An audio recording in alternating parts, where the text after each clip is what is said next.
각종 여론조사에서 지지율 1위를 달리던 이재명 더불어민주당 대선 후보가 위기에 몰리고 있습니다. 대장동 게이트가 직접적인 원인이라고 볼 수 있는데요. 12일 한 여론조사에 따르면 대장동 의혹과 관련해서 국민 과반이 이재명 대선 후보의 책임이 크다고 본다고 나왔습니다. 사실 과반이라는 수치 자체가 좀 우습긴 하지만요. 어쨌든 결과를 인용해보면 이렇습니다.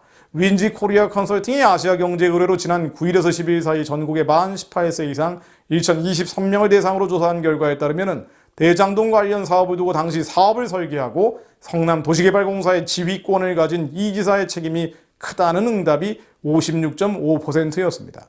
사업 당시 집권당이자 성남시의회 다수당으로 공영개발을 막은 국민의힘 책임이 크다는 응답은 34.2%였습니다. 참 국민의힘 앞에 자세한 수식어를 붙여놨군요. 어쨌든 특이한 것은 연령별로 보면 40대를 제외한 모든 연령대에서 이 후보의 책임이 크다는 응답이 우세했다는 것입니다. 18에서 29세가 66.3%, 30대 64%, 50대 53.6%, 60대 이상 60%였습니다. 반대로 40대는 이 지사 책임이 크다는 응답이 38.8%였고 국민의힘 책임이 크다는 의견이 53.4%였습니다. 여론조사를 신뢰하기는 어렵습니다만 대강의 흐름은 파악할 수가 있는데요. 40대가 가장 좌경화되어 있고 20대가 이런 흐름에서 가장 벗어나 있다고 볼 수도 있죠. 흥미로운 것은요. 이번 여론조사에서 이재명 후보가 국민의힘 대권주자인 윤석열 전 검찰총장이나 홍준표 의원과의 가상 대결에서 모두 다 열세를 보이는 것으로 조사됐다는 것입니다. 이 후보는 윤 전 총장과의 가상 대결에서 39.6%의 지지율을 얻어서 45.6%인 윤 전 총장에게 뒤졌습니다. 6% 차이나 난 것입니다. 그런데 이 후보와 홍 의원과의 가상 양자 대결 역시 38.6% 대 48%로 무려 9.4% 차이가 나는 더 많은 격차를 보였습니다. 적어도 이런 여론의 흐름대로라면 문재인 권력의 연장은 불가능하다는 것인데요. 이것은 지난 10일 민주당 대선 후보 최종 경선 결과 역시 마찬가지의 흐름을 보여줬죠. 이 후보는 지난 6일에서 9일 실시된 3차 민주당 국민 일반 당원 선거인단 투표에서 28.3%를 얻어서 62.37%를 차지한 이낙연 후보에게 크게 뒤지는 것으로 나왔습니다. 이 후보가 2차 선거인단 투표에서 각각 51.09%, 58.17%를 얻은 것과 비교하면 충격적이죠. 이 후보는 수락연설과 기자회견에서 야당 선동이나 일부 가짜뉴스 때문이라고 자신이 왜 3차에서 이렇게 큰 격차로 졌는지에 대해서 야당의 선동과 가짜뉴스 탓으로 돌렸지만 사실과 괴리가 크지요. 여론과도 거리가 먼 겁니다. 대장동 설계자였다는 자신의 주장은 물론 수사 상황 등을 종합해보면 앞뒤가 맞지 않고 혹세무민으로 비춰질 정도입니다. 최근 여론조사는 여론 조작이라고 할 정도로 신뢰를 잃고 있습니다. 검찰 수사는 지지부진하고 이미 공정성, 중립성 의심도 받고 있습니다. 어떤 면에서는 20만 명 이상의 국민과 민주당 당원이 참가한 28대 62라는 그 3차 민주당 대선 후보 경선 결과가 이 수치가 그나마 가장 정확한 민심의 잣대로 볼 수 있습니다. 28대 62. 아마도 지금 전 국민을 상대로 더 정확한 표심을 반영해 본다면 28대 62가 아니라 민주당 후보에 대한 지지는 10% 미만으로 떨어질 수도 있습니다. 그런데도 이걸 가짜뉴스 탓이라고 뭉개버리고 특검 수사는 거부하고 야당 게이트로 몰아가는 것은 이 국민 여론을 전혀 이해하지 못하는 국민에 대한 모독이라고 볼 수 있죠. 또 무슨 일이 꿈이라는 것인지 의심스러워지는 대목이기도 합니다.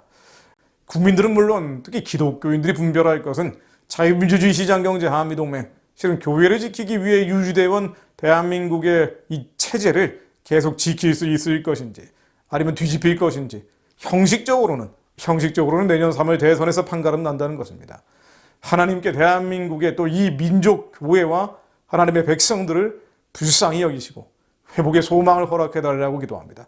주님의 부르심과 택하심을 이룰 수 있도록 북한을 구원하고 해방하고 땅끝까지 복음을 전하기 위한 선교의 길을 열어달라고 하나님께서 유대 백성들을 약속의 땅 가나안으로 인도하셨던 것처럼 이 민족을 하나님의 부르심과 택하심을 이루는 제사장적 사명을 감당할 수 있는 길로 인도해달라고 기도합니다.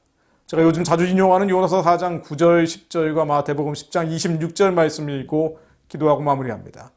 그런즉 그들을 두려워하지 말라.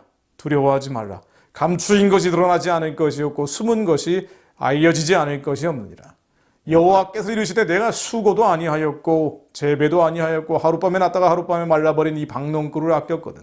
하물며 이 큰 성읍 니느웨에는 좌우를 분별하지 못하는 자가 12만 명이요 가축도 많이 있나니 내가 어찌 아끼지 아니하겠느냐 하시니라.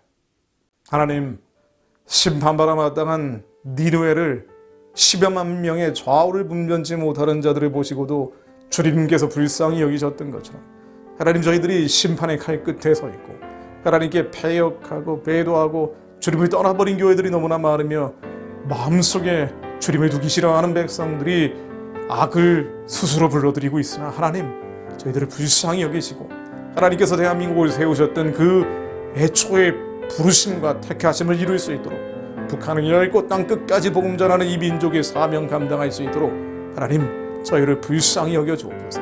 하나님의 말씀이 이 민족 가운데 응하게 하시고 주님의 약속이 실제의 기업으로 이루어질 수 있도록 하나님, 남은 자들이 연약해진 무릎을 다시 일으켜 세워 하나님께 부르짖게 하시며 마지막 부흥을, 마지막 회복의 부흥을 이 민족에게, 이 민족 교회에 허락해 주옵소서. 하나님, 모든 감추인 것들이 드러나고 숨겨져 있던 악한 계획들이 다 드러나 폭로되게 하시고 하나님의 선하고 기쁘고 온전하신 뜻을 저희들이 이루어갈 수 있도록 남은 자들을 보존시켜 주시며 주님의 은혜를 부어주시고 하나님의 아들 딸들을 지켜주시고 주님의 거룩한 소망을 이루어가는 백성들로 하나님, 저희들을 사용하여 주옵소서.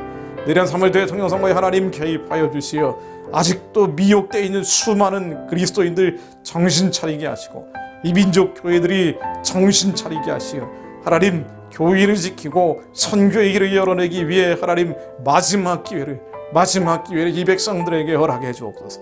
하나님, 아직 제단의 불이 꺼지지 않았으니 하나님의 약속을 실제의 기업으로 받기 원하는 자들, 하나님이 살아계심을 믿으며 하나님의 약속을 믿는 자들이 남아있사오니 하나님, 역사하여 주시어 모든 거짓들이, 모든 망령된 하나님을 대적하는 계획들이 다 드러나 폭로되게 하시고 대장동 사태에 하나님이 개입하여 주시어 거짓들이 드러나게 하시며 악한 자들이 스스로 자기들이 파놓은 함정에 빠져 동무들끼리 치고받고 싸우며 스스로 무너지게 하옵소서. 하나님, 역사하여 주옵소서. 하나님, 이 민족을 불쌍히 여겨주시고 니느웨와 같이 하나님, 이 좌우를 분변치 못하는 백성들을 불쌍히 여겨주시어 은혜를 내려주옵소서. 예수 그리스도 이름으로 기도드립니다. 아멘.